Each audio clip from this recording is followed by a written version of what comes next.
समय लाभ मिलना शुरू हो जाता है। मेरे पास कुछ लोग आ जाते हैं, डॉक्टर साहब घुटने में दर्द है, बहुत इलाज कराया, बहुत ये हुआ, तो मैं कहता हूँ आओ मेरे साथ, मैं ऑफिस में ही हूँ, और उनको मैं प्रयोग कराता हूँ, और मात्र 2 मिनट प्रयोग कराता हूँ। पूछता हूँ कि दर्द कम हुआ? कहते डॉक्टर साहब दर्द में तो काफ़ी लाभ मिल रहा है। तो मैंने कहा इसको करते रहो।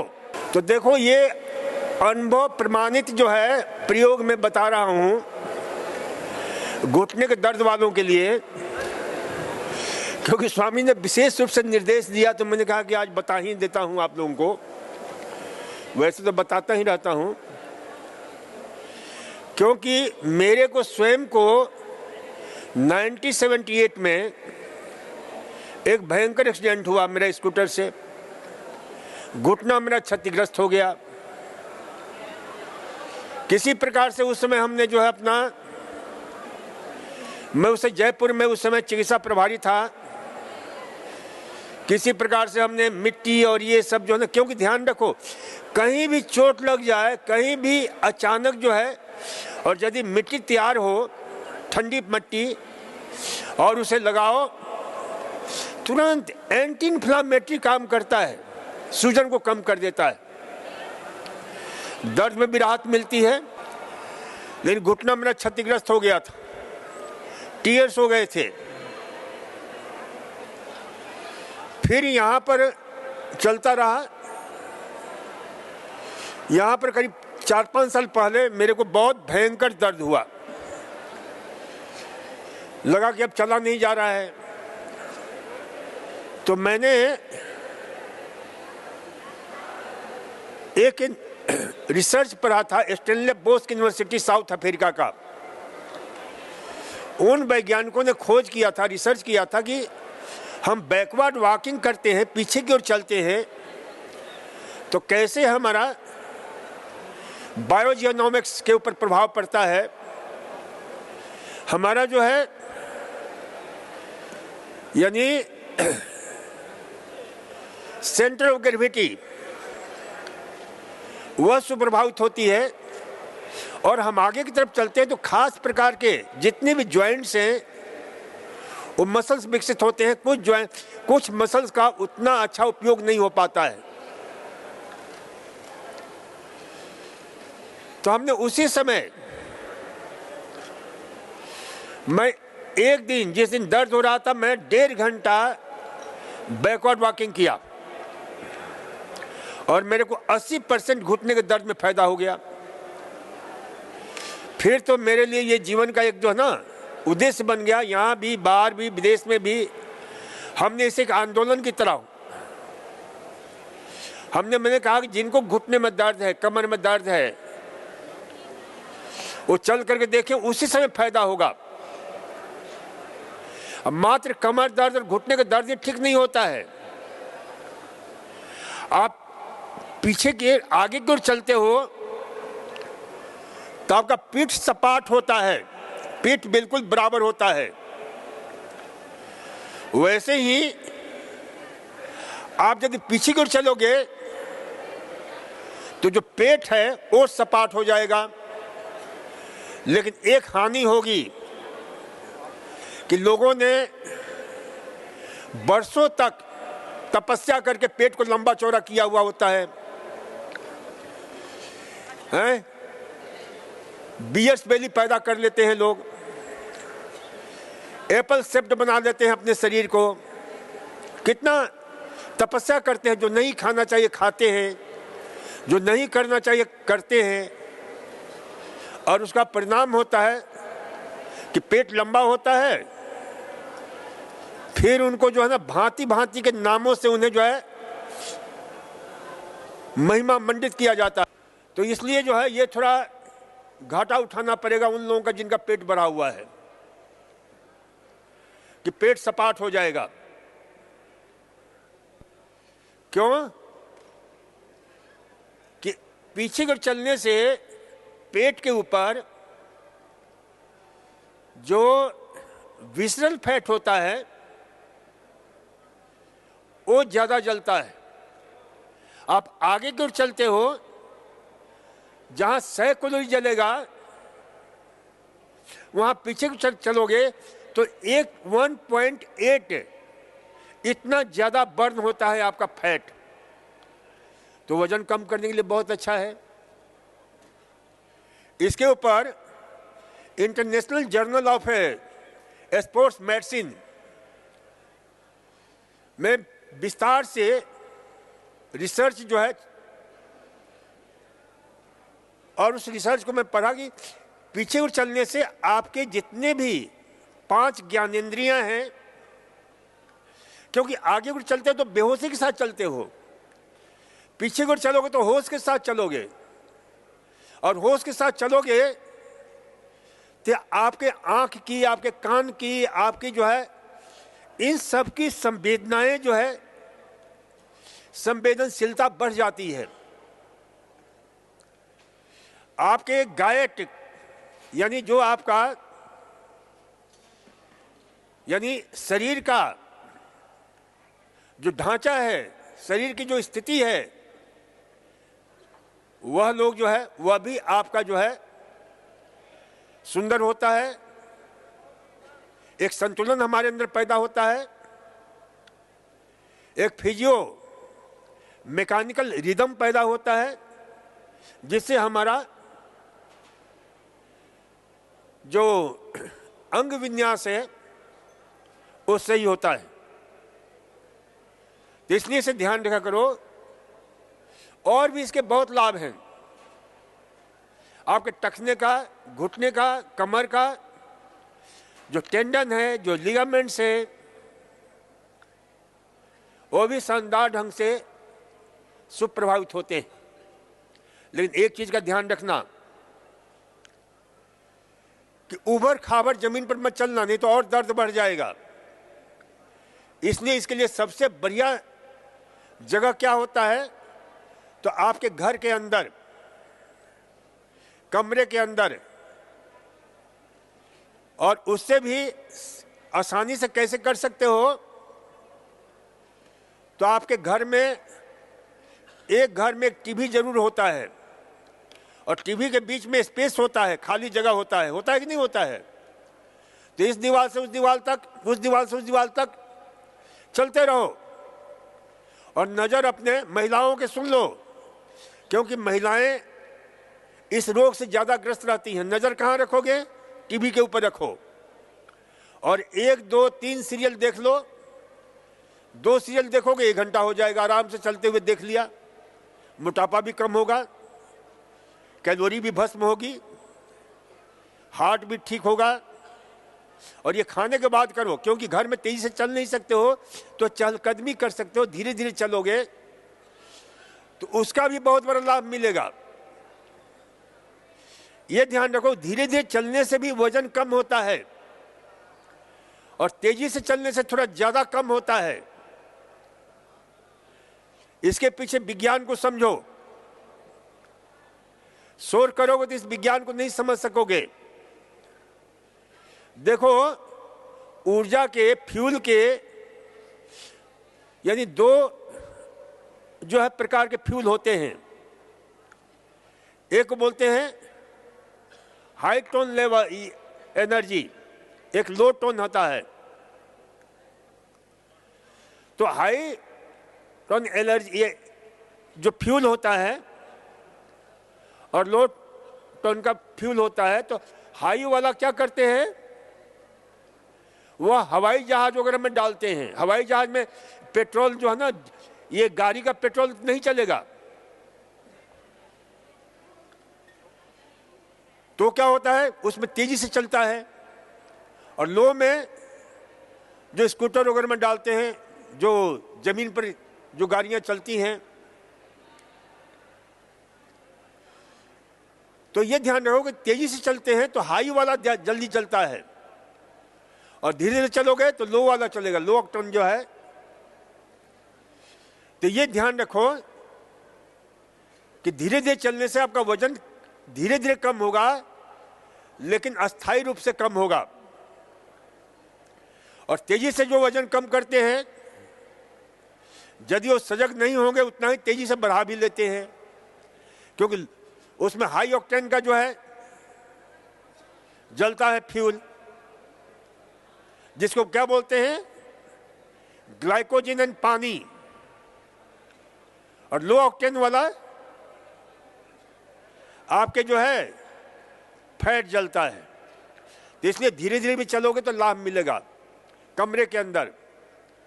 उसका एक और फायदा होगा कि जो आपके शरीर में आहार के द्वारा फैट गया है वो ब्लड में ज्यादा जमा नहीं होगा, कोलेस्ट्रॉल नहीं बनेगा।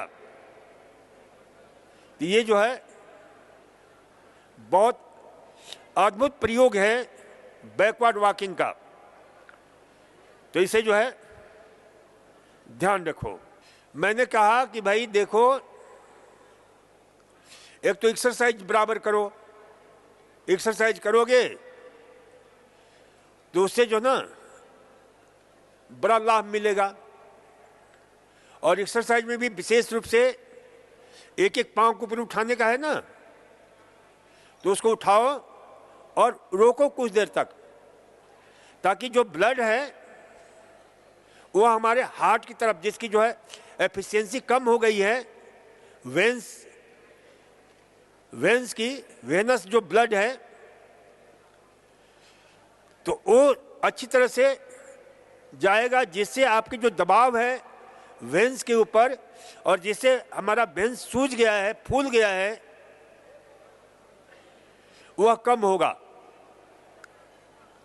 तो एक एक पांव को ऊपर उठाना, कुछ देर रोकना, फिर नीचे लाना, फिर एक एक पांव को ऊपर उठाना, रोकना, फिर नीचे लाना, फिर ऊपर उठा करके गोल गोल घुमाना। ये करते हैं ना रोज।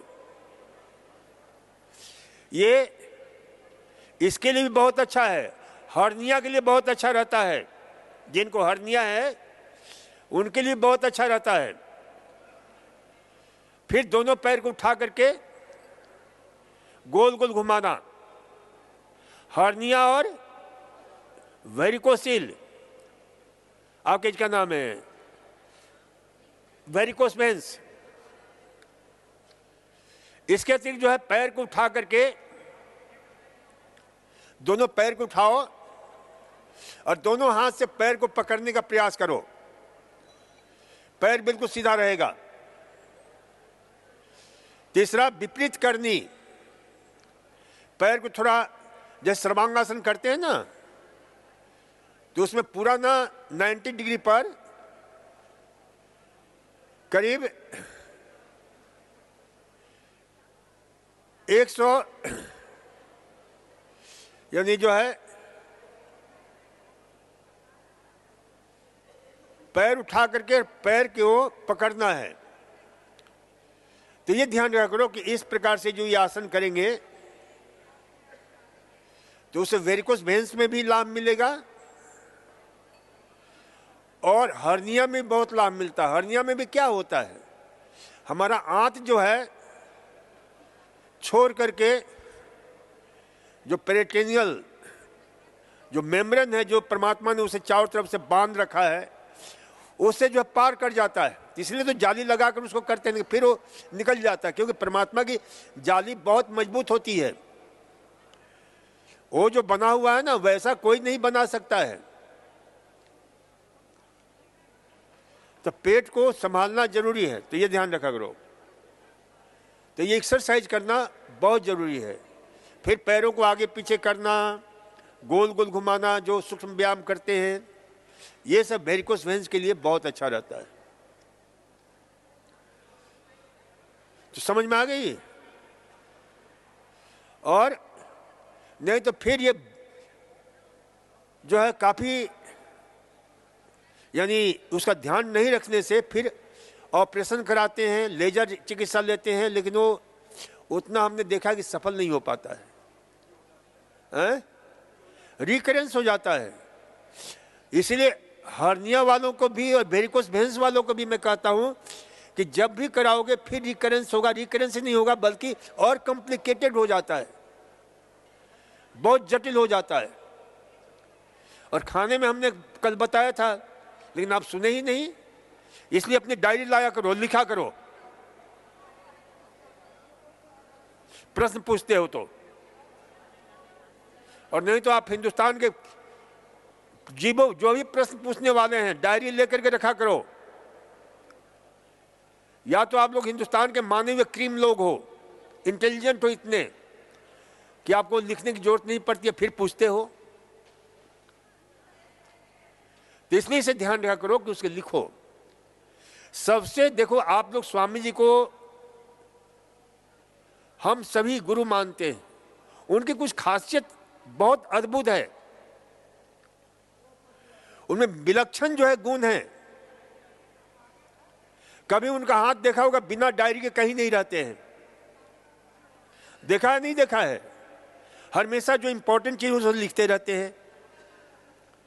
इसलिए आज वो हर क्षेत्र को नेतृत्व करने में सक्षम है, चाहे इकोनॉमी का क्षेत्र हो, चाहे हेल्थ का क्षेत्र हो, चाहे एजुकेशन का क्षेत्र हो। क्यों? तो ये हमेशा एक रखा करो अपने पास, ये ध्यान रखा करो। तो खाने में मैंने कहा कि भाई, कल हमने बताया था कि कोलेस्ट्रॉल और होमोसिस्टिन, ये दो चीजें वेरिकोस वेन्स में बढ़ता है तो फिर हमारे सर्कुलेशन में अवरोध डालता है। और कोलेस्ट्रॉल के जितने भी खतरनाक जो है दुश्मन जो है कोलेस्ट्रॉल है, जिसको बोलते हैं एलडीएल, आईडीएल, ट्राइग्लिसराइड्स, वीएलडीएल, ये सब जो है ना, और एक दिमाग और दिल का दिल्ली दोस्त भी होता है कोलेस्ट्रॉल, जिसको क्या बोलते हैं HDL, high density lipoprotein, LDL low density lipoprotein, VLDL very low density lipoprotein, IDL intermediate low density lipoprotein, जो इंटरमीडिएट है जो। तो ये ध्यान रखा करो,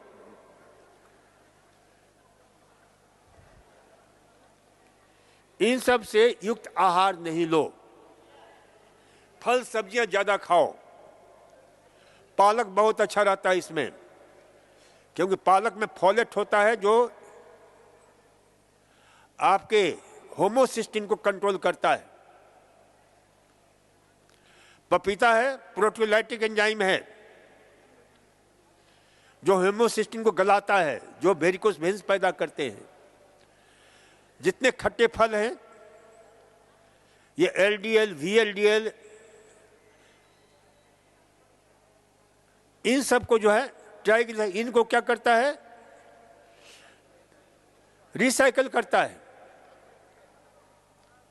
इनको डिटॉक्सिफाई करता है लीवर की सहायता से। इसे ध्यान रखो। हवन करने के लिए किस सामग्री का उपयोग करें? अलग अलग रोग के लिए यहां पर हवन सामग्री मिलती है। यह प्रश्न पूछने की आवश्यकता नहीं, आप चले जाइए वहां पर, या हमारे हवन कराने वाले जितने भी वैद्य लोग हैं अपने आप बता देंगे, रोग यहां मिल जाता है, उपलब्ध भी। स्वामी जी की सबसे बड़ी विशेषता क्या है कि उन्होंने सिर्फ बातें नहीं करी है, उसका विकल्प हमें दिया है। जिस चीज का भी देखो कि भाई ये है तो ऐसा होना चाहिए। स्वदेशी आंदोलन तो बहुत पुराना आंदोलन है, लेकिन स्वदेशी आंदोलन को धार देने के लिए उन्होंने इतनी बड़ी व्यवस्था की कि भाई जो स्वदेश का है उसका हम प्रयोग करें।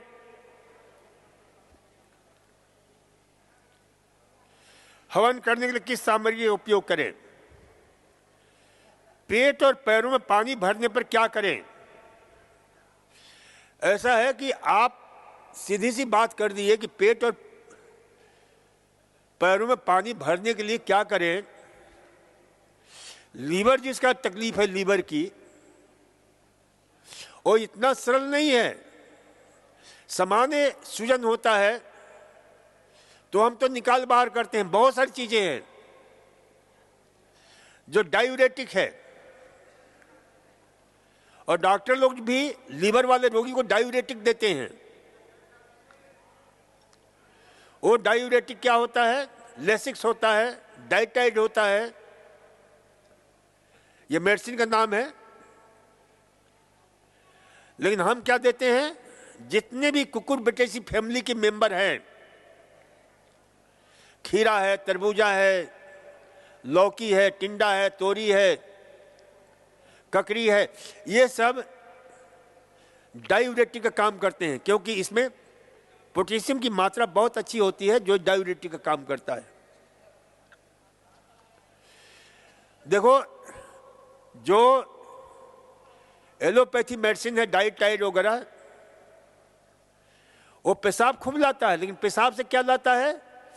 सोडियम की भी कमी कर देता है, पोटेशियम की भी कमी कर देता है, क्योंकि वो रोकने के लिए नहीं है। लेकिन जब हम लौकी का रस देते हैं, खीरे का रस देते हैं, तरबूजा का रस देते हैं, तो उसके साथ निकल रहा है, तो हम उसमें आपूर्ति भी कर रहे हैं, उसकी सप्लाई भी कर रहे हैं, क्योंकि उस रस में सोडियम पोटेशियम की मात्रा बहुत अच्छी है और वो पेशाब को निकाल बाहर करता है। लेकिन जिनको बहुत जबरदस्त किडनी प्रॉब्लम है, लीवर प्रॉब्लम है, क्योंकि जब अधिक पानी जो भर जाता है पेट में और इसमें, तो फिर उसको इंजेक्शन से ही निकालना पड़ता है, नहीं तो उसका दबाव हार्ट के ऊपर, स्प्लीन के ऊपर, किडनी के ऊपर, ये जितने वाइटल ऑर्गन्स हैं, लंग्स के ऊपर, इन सब पर बहुत खतरनाक होता है। तो भैया, हमारा तो मूल नारा है आप लोगों से कि save your kidney, save your liver, save your heart, save your lungs, और उसके लिए यहां आओ, यहां बताया जाता है। लेकिन बिल्कुल बिगाड़ करके आए हो तो कुछ तो समझ जाता है, कुछ बहुत मुश्किल होता है। तो ये सारी चीजें, जितने साइट्रस फ्रूट हैं, खट्टे फल हैं, संतरा है, मौसमी है, चकोतरा है, कीवी है, अमरूद है, ये सब है, क्योंकि इसमें साइट्रिक एसिड होता है, इसमें स्कॉर्बिक एसिड होता है, तो ये सब एसिड डायूरेटिक का काम करते हैं, यानी पूरी किडनी की सफाई करते हैं, शरीर की सफाई करते हैं। तो इन सारी चीजों का प्रयोग करो, देखो, और नहीं तो फिर निकालना पड़ता है इंजेक्शन इससे।